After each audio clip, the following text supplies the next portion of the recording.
I remember it fairly vividly, actually. I think I was the first musician in residence that there'd been in Huntly.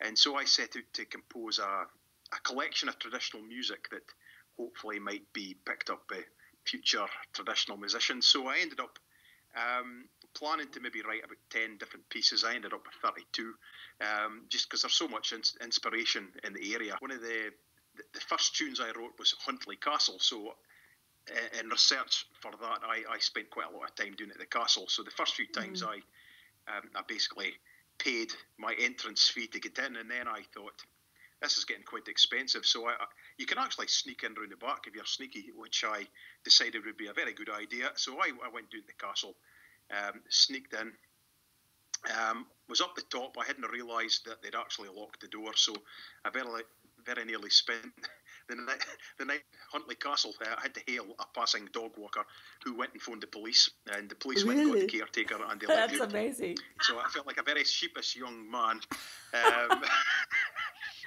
Later on, with Devon Arts, I was part of the Walking Symposium and composed a symphony. So that was two separate projects. That was the Hill and Ways.